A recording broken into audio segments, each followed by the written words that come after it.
फैसल साहब, आपको क्या लगता है क्या आखिरी कार्ड होगा? क्योंकि मुज़ाकरात की तरफ तो फिर दोनों तरफ से बात नहीं हो पा रही ना हुकूमत की तरफ से ना ही बानी पीटीआई चाहते हैं। इसका मतलब है क्योंकि वो समझते हैं कि ये जो मामला हुआ इस पर भी उन्होंने कहा कि इस पर मुकदमा बनाया जाए, प्राइम मिनिस्टर पर भी, मोहसिन नकवी साहब पर भी। तो अब ये मामला किस तरफ जा सकते हैं, मजीद क्या कर सकते हैं वो?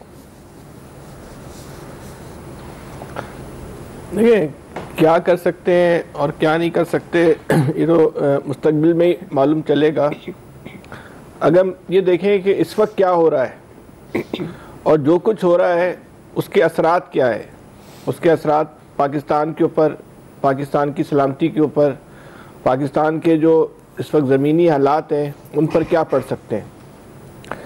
सियासी इख्तलाफात अपनी जगह, लेकिन क्या हमें ये अंदाज़ा नहीं हो रहा कि सियासी इख्तलाफात जो है कि बहुत ख़तरनाक शक्ल इख्तियार कर चुके हैं? क्या हमें अंदाज़ा नहीं हो रहा कि इतनी ख़तरनाक शक्ल के ऊपर जो है हमारे बड़ों ने जो है वो अपनी आंखें बंद की हुई हैं?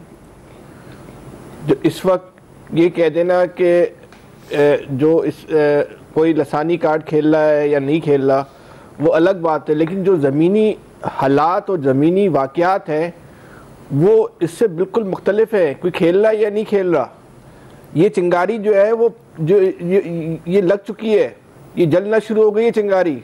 क्या हमें इस चिंगारी को शोला बनाना है? कोई चिंगारी पे पानी डालेगा? ईमान मज़ारी तो जो है वो उसका ताल्लुक तो केपीके से नहीं है। वो क्या कह रही है ईमान मज़ारी? बाकी जो इस्लामाबाद के जो सहाफ़ी हैं वो क्या कह रहे हैं? उनका ताल्लुक तो केपीके से नहीं है। मैं कोई ऐसी यहाँ सख्त बात नहीं करना चाहता कि इस वक्त जो हालात हैं उसमें कोई मजीद वो पैदा हो, लेकिन ये जो कुछ हो रहा है ये सही नहीं हो रहा। पाकिस्तान के अंदर ये बहुत ख़तरनाक सूरत हाल हो रही है। नज़र आ रहा है कि इस वक्त जो है ना ये मुल्क जो है कि बहुत ख़तरनाक जो है उसके सामने एक लसानी जो है एक आग नज़र आ रही है और हम सब ने आंखें बंद की हुई हैं।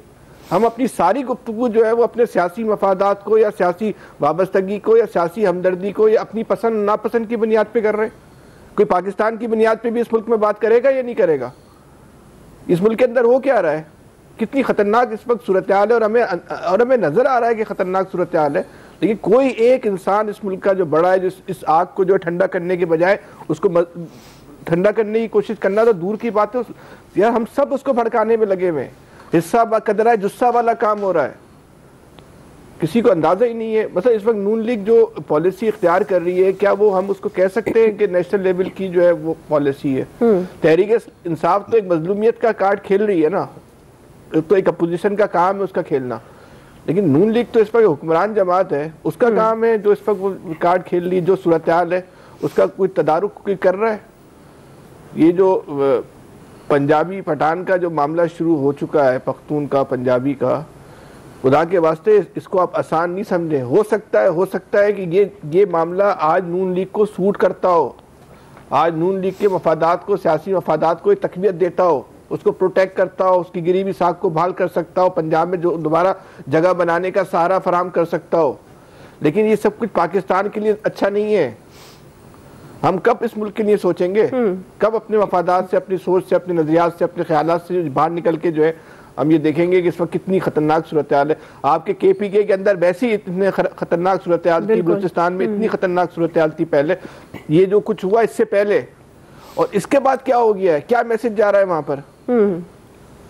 खुदा के वास्ते सब कुछ आंखें खोलें। ये सियासी इख्तलाफात, सियासी तनाव कशीदगी ये चलती रहेगी, कभी कम हो जाएगी, कभी ज़्यादा हो जाएगी, लेकिन ये जो चिंगारी खुदा ना खास्ता शोला बन गई तो बहुत सौ को जला के भस्म कर देगी। ये सब हमारी चौधराहट जो है ना इसमें ख़त्म हो जाएगी।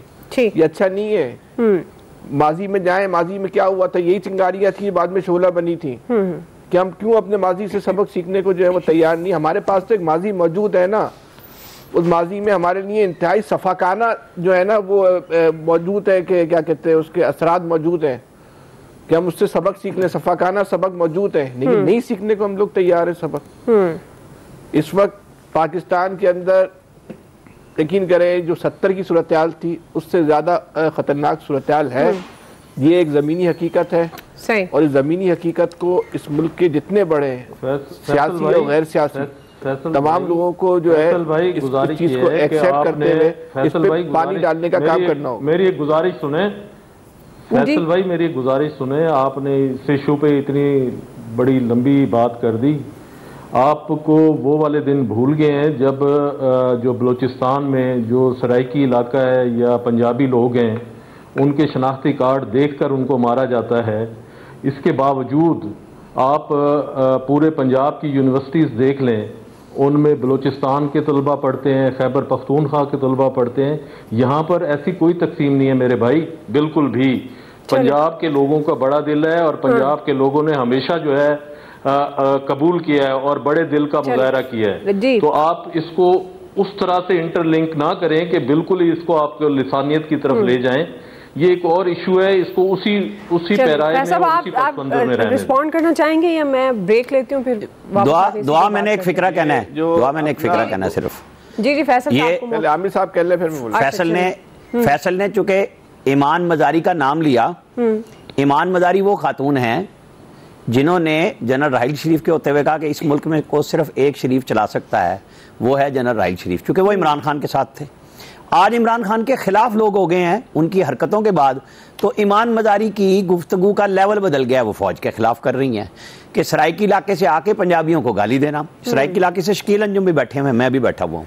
ये पंजाब के ऊपर एक हमारे यहाँ फैशन बन गया है कि गाली दो खाओ भी सही। भाई पंजाब ने कब किसी को गाली दी है? नहीं दी। मैंने आपको मिसाल दी कि ये पीटीआई थी जिसने कहा कि केपी से इतने हजार लोग पहले आके बैठ गए हैं जो यहाँ दंगा फसाद करेंगे और हेल्प करेंगे, उसका जवाब कोई नहीं देता। फैसल साहब क्विकली।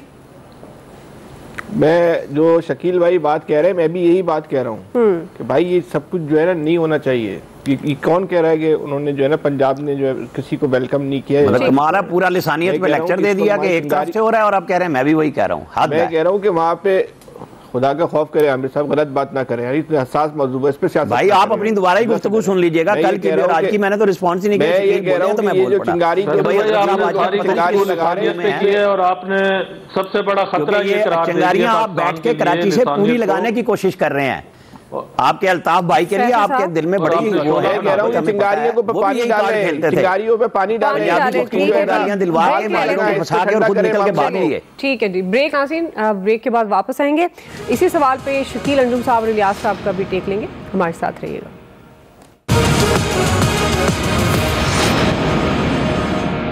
वेलकम बैक नाज़रीन। जी शकील अंजुम साहब, कभी बानी पीटीआई मुफाहमत की बात करते हैं, कभी मुज़ाहमत की। अब आखिरी कार्ड भी एक उनके पास है, जो वक्त आएगा तो वो ज़ाहिर है उसका भी इस्तेमाल करेंगे। तो क्यों कन्फ्यूजन का शिकार हैं? क्या आखिरी फाइनल कार्ड हो सकता है इनका, आखिरी कार्ड? जी शकील अंजुम साहब। इलियास साहब, देखिए आखिरी जो कार्ड मुफाहमत तो भी की वो दूसरे की है, मुज़ाहमत जो आगे जो जिस तरह भी किया उन्होंने पावर अपनी दिखानी चाहिए। जो उनका दावा है कि स्ट्रीट पावर वगैरह उनके साथ है, वो देखा। अब उन्होंने जो सूरत हाल का अंदाज़ा लगाया, तो जो आखिरी कार्ड यही है कि अब मुज़ाकरात के लिए गवर्नमेंट को नहीं, इस्टेब्लिशमेंट से सीधी बातचीत करने की कोशिश करेंगे कि जो कि पहले से उनसे बात करने नहीं कोई कर रहा, तो वो जाहिर है उसके लिए एक आखिरी हरबा इस्तेमाल करने की भरपूर तरीके से कोशिश करेंगे, ताकि गवर्नमेंट की जानिब से तो उनसे कोई अभी यानी कि ऐसी कोई चीज़ नहीं दिखाई। गवर्नमेंट को बातें उन्होंने पैगाम तो कई भेजे हैं कि मुज़ाकरात वगैरह, लेकिन उनकी टीम में से कोई ऐसा मुज़ाकरात नहीं करे, ना उनकी कोई शराइत जैसे पहले भी मानने के लिए शराइत उन्होंने किसी ने नहीं मानी। शराइत में यही होता है कि बानी पीटीआई को रिहा किया जाए और इसके अलावा जो है मुकदमात वापस करके उनकी गवर्नमेंट वापस दी जाए। अब ऐसी तो गवर्नमेंट कोई नहीं कि ऐसी कोई सिचुएशन में उनकी कोई बातचीत मानेगी। तो जाहिर है कोर्ट में तो पहले ही केसेस वगैरह जो चल रहे हैं, मजीद मुकदमात उन पर हो गए हैं। तो ऐसी सूरत में क्या हो सकता है, आखिरी कार्ड उनके पास क्या हो सकता है? इसके अलावा वो तो कुछ कर नहीं सकते। वो तो पहले ही जैसे कि उनको समझ लें किस्म के माइनस ही हुए हुए, वो जेल में हैं, उनसे बात भी होती है, रब्ता भी ताख़ीर से होता है। कोई अगर मैसेज लेके आता है तो वो आके आगे पैगाम बताता है कि जी इस तरह ये। तो ऐसी सूरत में पार्टी है, पार्टी के किस तरह मुश्किल है हालात उनके लिए। या तो वो कोर्ट में केसेस का फैसला बातचीत करेंगे, या इस तरह जो ये है कि बाहर से हरबा के बाहर से कोई ऐसी एड कोई ऐसी आ नहीं सकती। तो यही सूरत हाल है कि उससे भी कहेंगे कि जी मुज़ाकरात करें, उनसे कुछ ऐसे मसाइल हैं कि उनको बाहर आने दिया जाए, या ऐसी इस तरह की कोई चीज़ हो सकती है। लेकिन दूसरी कोई ऐसी चीज़ नहीं नज़र आ रही कि जी अपना वो कर सके मुजामत करके वो सब चीज़ें उन्होंने करके देख ली हैं। उसमें उनको कोई ऐसा नज़र नहीं आया, बल्कि उनकी पार्टी में अपने इख्तलाफात जो हैं वो बड़े खुल के वाज़िया तौर पर नज़र आए कि कोई उनकी बातचीत ऐसी मानते नहीं है कि वो वर्कर जो पार्टी लीडर हैं वो सारे गायब होते हैं, जबकि वर्कर सिर्फ वही मार खाते हैं। बल्कि वर्कर्स में भी काफ़ी इख्तलाफात पाए जा रहे हैं कि वर्कर्स कह रहे हैं कि जी हमारे साथ 2-3 दफ़ा हो गया कि हमें ला के डंडे पड़वा देते हैं या गिरफ्तारियां करवा देते हैं, फिर बाद में कोई उनको रिहा भी नहीं करवाने आता। तो यही सिलसिला जो चल रहा है, इस वजह से काफ़ी मुश्किलात का सामना उनको करना पड़ रहा है। तो अब देखें क्या काट, तो कोई ऐसा नज़र नहीं आ रहा।